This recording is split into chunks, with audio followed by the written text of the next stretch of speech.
प्रेम शुक्ला जी, घर में नहीं दाने, अम्मा चली भुनाने, और भुनाने किन दानों को जा रही है? भारत विरोधी दानों को, और इसमें भारतीय भी शामिल है। उन नामों का खुलासा होगा, लेकिन आईएसआई को एक्सपोज करने का वक्त आ नहीं गया है अब अंतर्राष्ट्रीय जगत में कि ये देखिए ये हालत है इनकी।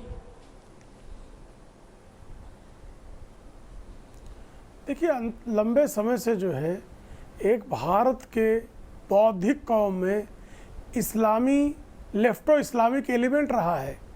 ये लेफ्टो इस्लामिक एलिमेंट और सिंडिकेट जो रहा है वो भारत के हितों पर प्रहार करने के लिए हमेशा से एक नैरेटिव, एंटी इंडिया नैरेटिव तैयार करता है। आपको फई फाउंडेशन पता होगा कि कश्मीर में बहुत लंबे समय तक, कश्मीर के मुद्दे पर अमेरिका में उसने लंबे समय तक नैरेटिव बिल्डअप का काम किया, और उसमें जो है दलीप पड़गांवकर जैसे लोग वही इसके चीयर लीडर है, एक बहुत बड़े वही इसके चीयर लीडर है गुलाम नबी फई।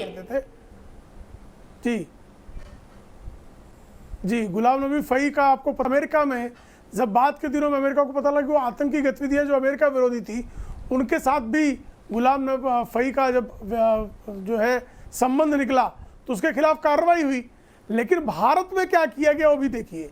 जब गुलाम फई पर कार्रवाई अमेरिका में की जा रही थी, पैरेलली भारत में उन्हीं लोगों को कश्मीर के मामले में कांग्रेस की डॉक्टर मनमोहन सिंह की सरकार ने इंटरलॉक्यूटर नियुक्त कर दिया।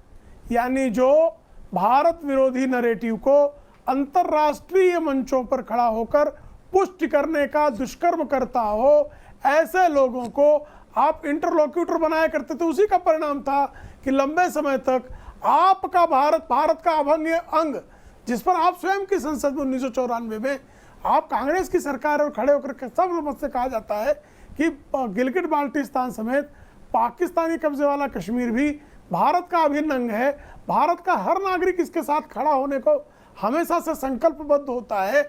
उसके बाद आप जो भारत द्रोही गतिविधियां करने के लिए फई फाउंडेशन से फेलोशिप लेकर आईएसआई के इशारों पर काम करने वाले लोग हों, उनको आप इंटरलॉक्यूटर कैसे नियुक्त करते साहब? इरादा क्या होता है? तो इस देश में सत्ता में भी लेफ्टो इस्लामिक जो सिंडिकेट था, उसने बैठकर भारत के राजने के साथ, भारत की वैदेशिक नीति के साथ, भारत के इतिहास के साथ, भारत की अकादमी के साथ भयंकर दुष्चक्र रचे हैं। उसका परिणाम इस देश को भुगतना पड़ा है। ठीक है, सीधे तहसीम के पास चलता हूं, हाथ उठा रहे। तहसीम, फई के समर्थक आप भी है क्या? भारत के कई नाम है जिनका 8:30 बजे में खुलासा करूंगा, जो फई के साथ गायब आगा दिखे। रुक जाइए विवेक श्रीवास्तव जी, आपके लिए सबसे ज्यादा सवाल होंगे, क्योंकि लेफ्टो इस्लामिक एजेंडा चलाने में आप लोग कम नहीं है। पहला सवाल तहसीम पूनावाला से। तहसीम पूनावाला 19 सोबत में आप भी देखे जाते हैं। ये तो है ही कंसेप्चुअली गलत।